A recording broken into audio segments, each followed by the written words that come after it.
they should have been looking at what I saw forensically after they had completed their conceptual design process. And remember, they're just now breaking into preliminary design. So, which is intriguing that you have a project like this that you have to go back 3 or 4 years to find it being set in terms of alignment for the freeway in conceptual form. So it's just what happens in our society as we have these large bureaucracies that we empower to do these very large and complicated infrastructure projects. You have to organize your decision making so it makes sense against all the obligations that you have to deal with as you're modifying a very complex, complicated urban environment. And it makes sense that there's a sequential process. You can't keep going back and changing things and then revamping things, but at some point... Well, if I can tell you what I would make as far as a recommendation, okay, and it's something that I encourage all departments of transportation to do, is question the first lines you draw that you think are the fit for the function. It's that first 1 to 2% of your design that can really make or break a project. We have a term in this industry called value engineering. It comes into play years after those first few lines are formulated. So those first few lines where you want the experts, you want people that have done this sort of thing around the world to come in and help you make the decisions that you need to make to get it started on the right path. Mm-hmm. What I find is oftentimes people are afraid of doing what's right in the beginning because of uncertainty, lack of confidence, lack of skill. They have to learn what's required to deal with the complexities of the projects, and they're very reluctant to bring in that to engage that more critical level of discovery early in a project. That preliminary design, that original debate that's got to happen, that evaluating of all the different trade-offs, that's something that has to happen if you're going to design any kind of a solution for any kind of good product. Private industry does that real well. I carry an iPhone, man, that works well. And most clients that I get to work with, they want me to have people challenge what I suggest. Sure. And I look forward to that because that's how we learn. That's how you improve a design. The more people you bring, you engage. And I'm talking about people who have seen this sort of thing before. The more you engage them, you learn from what they've learned. And that's very important. And I can see in this project that might not have been diligently done, especially to have made these two, what I call divergent routes. Okay, so here we are, years later. We have a full speed ahead, build this as it's designed proposal that's going to cost $8.7 billion and not fix the Rose Quarter, and consume a lot of space, change the character of Hayden Island and Vancouver based on a glide slope that artificially constrained it, that changed everything. Yeah, now we talk about the Rose Quarter. Wouldn't it be nice if you could, say, put a commuter rail line operating on the upper level that would then go through downtown Portland and deliver a lot more people more efficiently? And then this investment makes sense against the philosophy for how Portland wants to do its future. With the current proposal, there's no provision for that, right? No. It's and so not to say it wouldn't be fit in, but there's no provision for it that I can see. But again, get back to the transportation platform. We don't know what the future will require of us, and we must create whatever infrastructure investment we do to give as many opportunities to the future as possible. A smart platform. Let me give you an example of that. Okay. Do you know that the Brooklyn Bridge was thought to be needed before the Civil War, and that it was actually designed immediately after the Civil War, and it was put in operation in 1883? That bridge, that foresight by those civic leaders, is a bridge that will be part of New York for the next 100 to 200 years. So if you're going to build it... Could you imagine in 1870 if they were worried about cow dung and carriages and slip-resistant surfaces, they probably would have convinced themselves they couldn't think beyond a barge to carry the horses across. So civic leadership requires creating a future that is sustainable and gives future generations the opportunity to advantage it. A platform. A transportation platform. That can lend itself to the future. Yes. Okay. So it sounds, well, we're so far down the road. What can we do at this point? Well, you haven't poured any concrete. True. You haven't expended a lot of money on design. You have, within this notional approach, you have the ability to save tremendous urban impacts, environmental impacts, a half, maybe $750 million, maybe even $1 billion in the initial outlay to build this. I would like to think that we have a community that would want to see the right thing done. I would hope so, David. I would hope so. Well, I believe so. It's a matter of does the community really have a voice in this, and that's I know, been a challenge for us. And it's a shame because I'm not an economist, but if the average household in Vancouver commits $12,000, $13,000, $14,000 a year in local, state, federal taxes, unnecessarily spending $750 million that you borrow. So it's actually maybe $3 billion.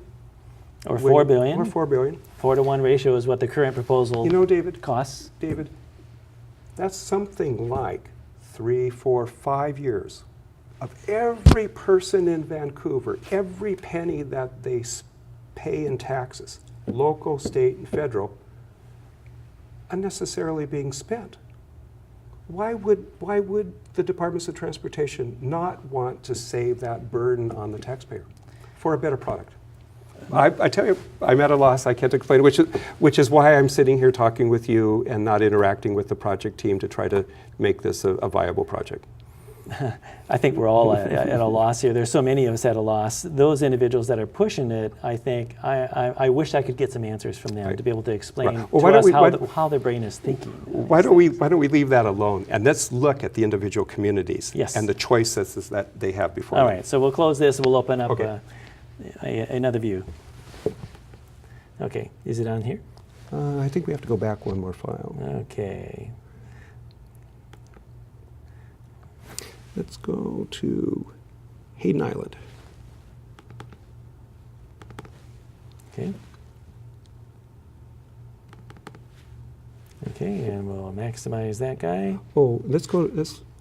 Okay, let's go to that one, and then we'll come back to this one, and I'll put them side by side? Yeah, let's put them side by side. This one right here? Yeah. Okay, so I'll bring this guy over here, if I can grab it. Okay. And we can expand it up a little bit. Hello. Okay, I'm not able to do that. I missed you. You missed the corner. Okay, right down here. Yeah, go back up a little closer. You actually have to be inside the corner there. Okay. That's about as big as it gets. Okay. Okay, and is this one framed up enough? That's fine. That works. Okay. All right. Okay. So what are we looking at? David, we're looking at a comparison between the existing proposal, its impacts on Hayden Island, and what would result if we were to consider a straight alignment where we put one bridge level on top of the other, a stacked bridge. Now, which image should we look at first? This one on the left? Let's look at the left here. Okay, so this is your proposed new design, the simple design. Well, let's call it, this is indicative of the design that might follow if this approach were to be studied by WSDOT. I won't call it a design. Actually, David, it's preconceptual, it's cartoon. Okay. So you're being careful about how you propose this. The word design means different things to different people. Yes, I understand. So we don't want to exaggerate any of this. We want to make it, but basically the concept that you have here, you do this for a living. You're an expert in this field. Right. So this is where you start. And I'll tell you what my job usually entails is sitting down and sorting through some fundamental choices and doing a series of drawings like this that are indicative of what would be the consequence if that community were to elect to follow that particular path. And so that's exactly what I've done here within this quick little study that I've done. By no means is everything technically resolved. You could say that every line drawn is wrong, because it's a pre-conceptual study. It is indicative, but it is fundamentally sound. Okay. And I say that with all confidence. Understand. So what we see here is the existing freeway basically occupies a footprint that is about this expansive through Hayden Island. And it creates a noise footprint that basically envelops the majority of the developmental land on Hayden Island. So you cannot live, work, or visit Hayden Island without that freeway drone being part of your experience. Okay, so what I ask myself is how could we leverage this freeway investment to make Hayden Island a place where 3, 4, 5, 6, 10,000 people might want to live in a transit-oriented development that would be able to advantage the light rail station and create a wonderful place that is yet another pearl on the string that forms the necklace of I-5. Rather than consume it with this huge freeway. Right, right. So what you see is the ground plane. So you don't see the freeway levels above this. But look at that. That is the interchange. Simple. It's a signaled intersection. It's no wider than the footprint of the 120-foot wide upper deck. Oh, maybe it's 140 feet wide. Maybe. Cars come off the collector distributor, they pull up to the signaled interchange, they turn left or right, and they're in Hayden Island. Compared to what, like 600 feet on the current design? I Oh, believe. they're talking about forcing people to go back across to the other side and then come over on a separate bridge. And then the noise of the freeway never goes away, which a second bridge might be fine because nobody will probably want to live on Hayden Island. And that's a pretty bold statement on my part, but in comparison to something like this, and see, the land that's been acquired for the bridge already could become a wonderful park that complements the, what do we see there, 1, 5, 6, 7, 8, 9? So what's in red here? What is this red? Those are city blocks. Okay. The smaller ones are 200-foot city blocks, so imagine downtown Portland, the 200-foot city block. Yes. You see... So these would have been consumed by the current design and just cover those up, right? Or make them non-viable as places to live and work. Okay, so this basically allows Hayden Island to retain these, enhance their community rather than consume that space with... Right, and there's also a qualification on that. You get these 20 city blocks of mixed-use development by containing the freeway and containing the noise of the freeway. So I had to ask myself, how might it be possible to contain the noise? So we'll look at that in a minute. Okay, I am curious about that because you still got a freeway right on the top absolutely, layer. Absolutely. And there's I'll introduce the subject, but say there's a couple of ways we deal with it.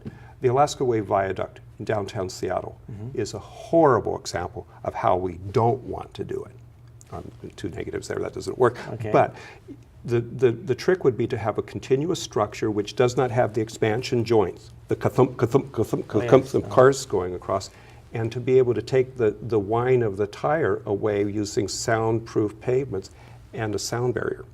Now, sound barrier is a little frightening, so we'll look at an interesting way of solving that. But let me call your attention to this diagram. All right.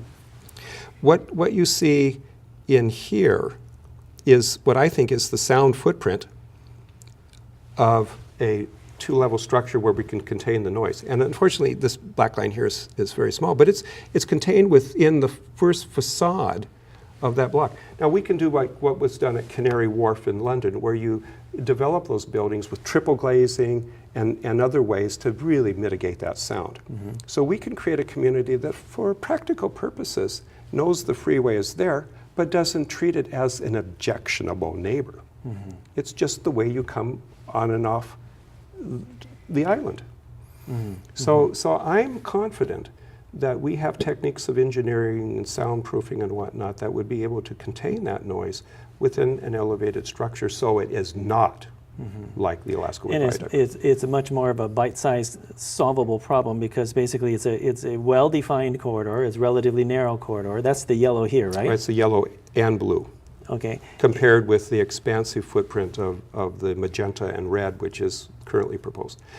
Okay, and again, what is this? I look at it, I call this pink. What is the pink? It would be the noise shadow of So the impact of a freeway is not only just simply the consuming of the space, but also the consuming of the environment, all the noise pollution that it would bring.